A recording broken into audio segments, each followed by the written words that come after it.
Now, in this video, I'm going to do a couple of things. First of all, I'm going to focus on the positive. And these are some players, young players, rookies even, that have positively exploded in 2025, especially for fantasy baseball. But I'm not just going to sit around and tell you how good they've been because you should already know. So, what I want to do is tell you what to do with them because I have a lot of questions lately about, is this legit? Is this going to keep up? I mean, what do we expect the rest of the season? So let's try to look at some of these breakout players who there's no doubt that they've got the talent and it's happening, but is it going to continue to happen? So do you hold on or is this time to sell high? And there's absolutely no question who the biggest breakout of this season has been.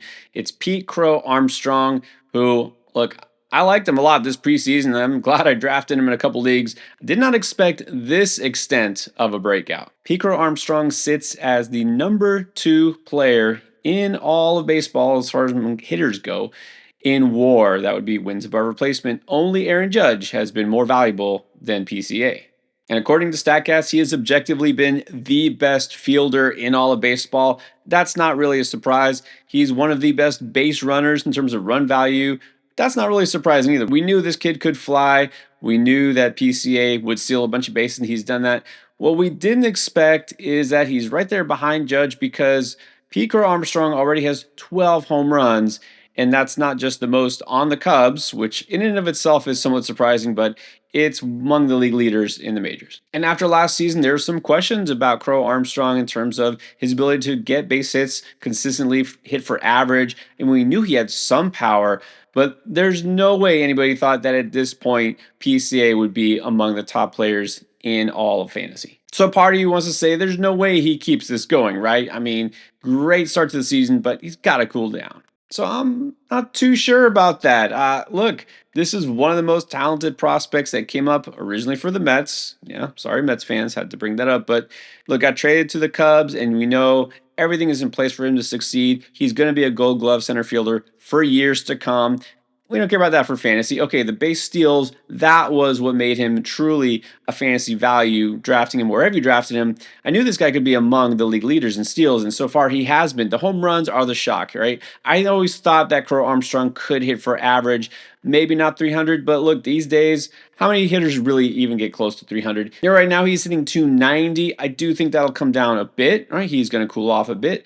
But still, I don't see him struggling to hit for average like some people just assumed after his rookie season. So PCA can help you in every category, but how much is the power really going to regress? Well, the truth is, I don't think that much. Obviously, I don't expect him to be among the league leaders in home runs when the season is over. Why can't he get to 25 or 30? The natural raw power is there, but he has taken an approach that has really helped him because he is attacking earlier in counts. He's hitting the fastball when it's high in the zone, and he's taking advantage even of breaking pitches. So 9 of his homers have come on fastballs. It's to be expected, but he's got a couple on sliders, and he's actually hitting for a higher average. Surprisingly, over 300 on breaking pitches, and that's usually something that young hitters struggle with more, but not PCA. What he's doing in order to generate this power is he's got a really high pull air percentages. So even though his exit velocity is dead smack in the middle 50th percentile,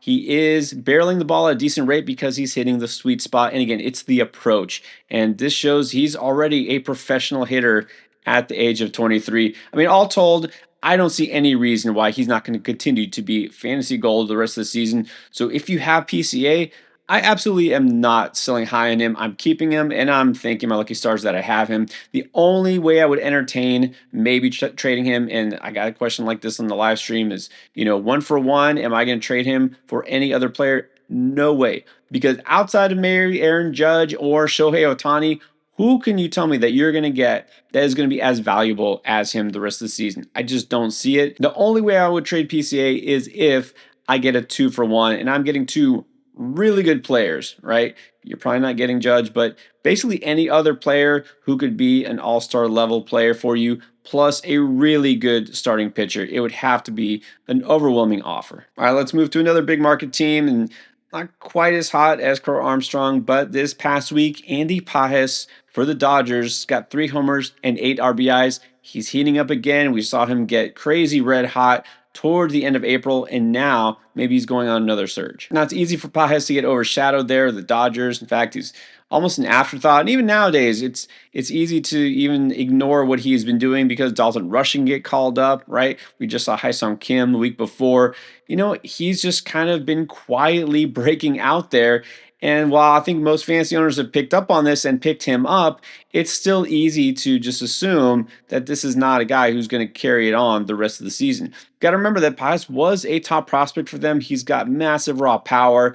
And, well, good thing for him is, again, even though it doesn't matter in fantasy, it's going to help him stay in the lineup on a daily basis. He's been doing great in the outfield. He's got a fielding run value in the 89th percentile. He's also doing excellent as a base runner and, of course, as a hitter. So he's showing that he's possibly the complete package. And so despite the fact that the Dodgers have usually an embarrassment of riches, a wealth of options, whatever we want to call it, Pages has shown that he's deserving everyday playing time and a prime spot in that lineup. Now, with that said, I'm not nearly as bullish on him as I am for Pete Crow Armstrong because a couple of reasons. First of all, the batting average is a little bit more of a question mark for me with Pages. Right now, he's overperforming on his expected batting average by 20 points. That's not huge, but overall, I don't expect him to be somebody who's going to hit anywhere close to 300. Not that I expect that for PCA either, but still, Pages profiles a little bit more as a slugger. Now, he has 9 home runs, which is solid, 5 stolen bases. That's decent, but this is not somebody I really expect much speed from. He, again, profiles more as a power hitter, and the power is good, but I'm not sure if it'll get to great this year. Actually, kind of disappointed when I'm checking out his StatCast. The fact his average EV is well below league average. He's not barreling the ball a lot. He's getting the ball in the sweet spot. That's about it. But a lot of these numbers kind of scream regression. So he's certainly going to continue to be helpful in fantasy and definitely worth holding on to. Now, keep in mind, this whole video, I'm not going to tell you that anybody here is a cut candidate. Absolutely not. But if I do have Andy Pages on my roster, I would explore trading him, maybe selling high at this point, because even though I think he'll keep being successful, it's been a lot more volatile, and volatility, it happens to every player in baseball. But at the same time, I think he might be on another crescendo, right? Maybe peaking to a point where you can sell and take advantage of his value, because I think another lull might be coming pretty soon. All right, let's move now from the big markets to a no market team, but I guess technically still in California. The Athletics have a pair of breakout players here. Let's start with the big name is Jacob Wilson. Finally, people are believing that it's legit, and I don't know what took so long. Been telling you the second coming of Luis Ariz. That is exactly what he is, and he's proving it on a daily basis. Picked up another 2 hits on Sunday, raising his average to 337, and it is definitely legit. He's got a 303 expected batting average, among the best in the majors. And you better expect that to continue. Crazy high contact rate, and he absolutely does not strike out, like almost ever. His K rate is in the 100th percentile. So literally nobody strikes out less than him, except for sometimes Luis Ariz. Okay, now the one thing I will say is you got to be wary here, because while he never strikes out, he also doesn't walk a whole lot. And so even though he accumulates a ton of base hits, that makes him a little bit less valuable in a points league from what you would expect. Again, he's still definitely worth playing every day, but just keep that in mind. Now, what about the power? This is really the question, because this has been a pleasant surprise. Just the fact that he has 5 home runs, which is not that much, but we didn't expect more than 2 or 3 this whole season, honestly. Already got 5. Now all of a sudden we're wondering, is he on pace for, 15 to 20 this season? No, I don't think that's going to happen. I'll tell you what. Again, the barrel rate, the EV, all of that is super low, as it should be, because he basically is a slap line drive hitter. That is not going to change. He is not pulling the ball a lot. He's not got some sort of a power burst out of nowhere. He's basically just getting sweet contact on it just the right amount of times, those 5 times. His sweet spot launch angle rate is really high. And so every once in a while, he'll hit it just right, and it'll leave the park out of left field on the pull side.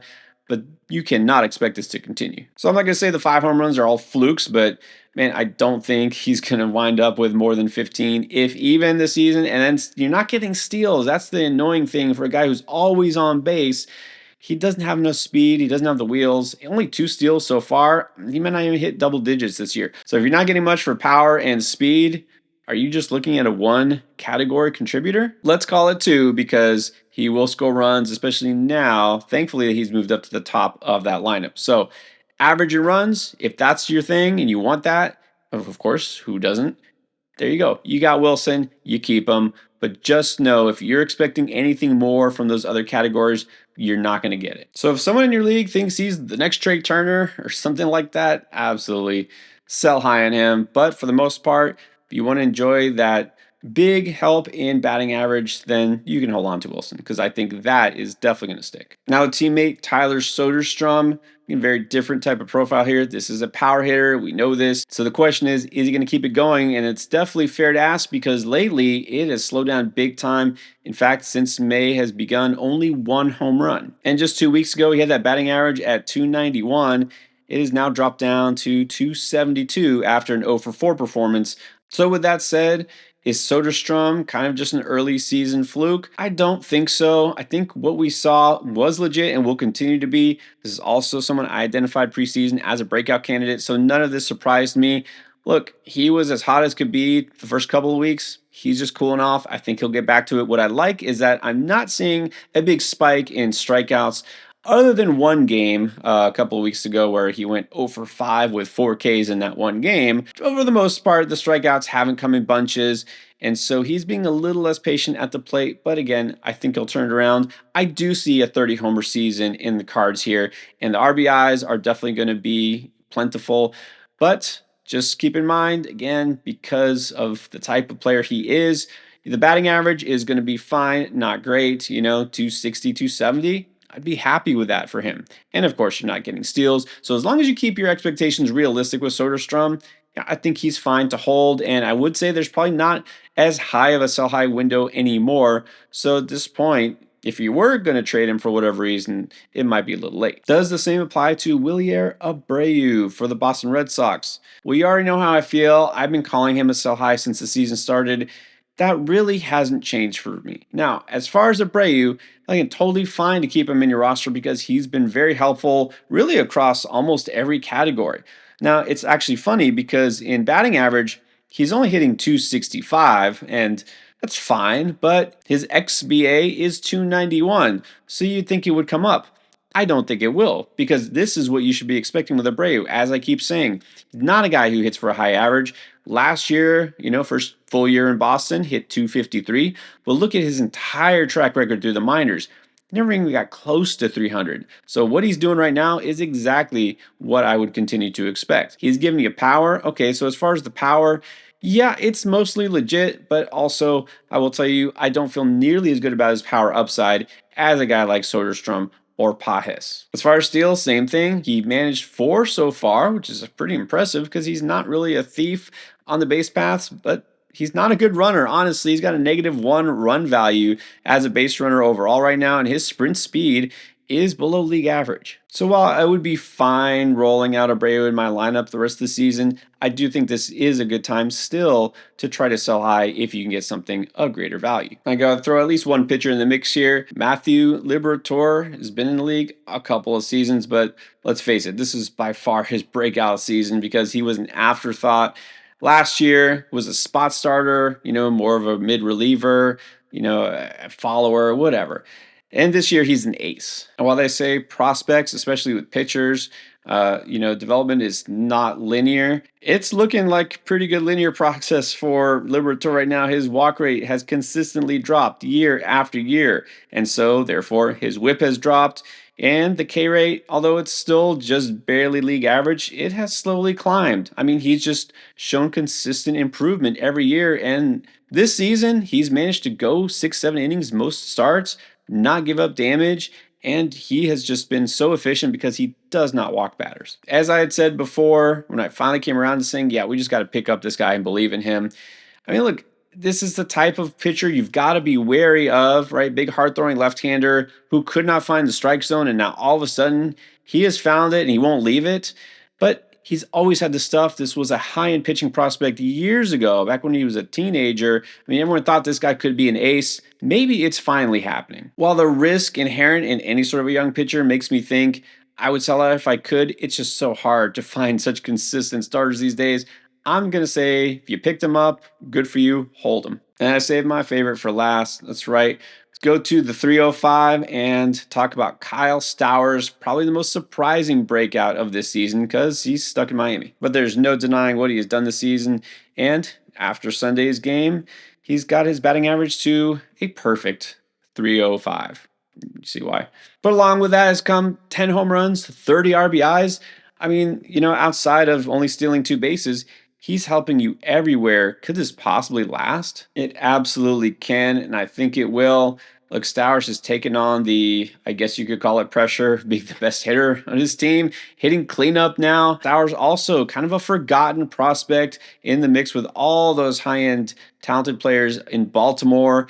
And it's easy to forget that he was shipped off, to Miami late last season, along with Connor Norby. And he wasn't considered, one of their untouchable pieces, wasn't somebody that we thought could be a future star. But obviously, they overlooked him. Every single thing in Stowers' profile showing that he is performing at an exceptional level and should continue to do so. A 22.8% barrel rate is kind of insane. The only negative here is he doesn't steal bases. Okay, that's fine. Not everybody does. And the strikeout rate is high, but even despite the fact that he's got a 29% strikeout rate, he's still hitting at a crazy clip and a 293 xBA. There will be some regression as far as the power because the 27.8% home run per fly ball rate is got to drop, but still, he does have legit power, opposite field power, which you love to see. In fact, more of his home runs have gone to left and center field than to right field, his pull side. And how about the fact he's actually hitting better against left-handed pitchers, 395 average as opposed to 274 versus righties. He won't sit, he can hit lefties, and this isn't just 1 or 2 hot weeks. He has been consistently on fire since the season started. Yeah, I think we need to buy into this. If you got him, just hold on. And in fact, this is one of those few breakouts because I guess he's technically the veteran of the group now at 27 years old. Some people still will not buy into it. You know what? There might even somehow be a buy low window here. So we can agree all of these young breakouts are legit. In fantasy, it doesn't mean you just sit back and do nothing with them. Sometimes it's smart to be proactive and make moves and improve your team, even if it means trading away a young stud, or even if you feel like you're overpaying or trying to buy high for a guy who's breaking out. Sometimes they're still undervalued by the people who do own them. Always got to be thinking 2 steps ahead of your competition. That's why you watch the Fantasy Endgame. Keep it locked here for all the latest advice.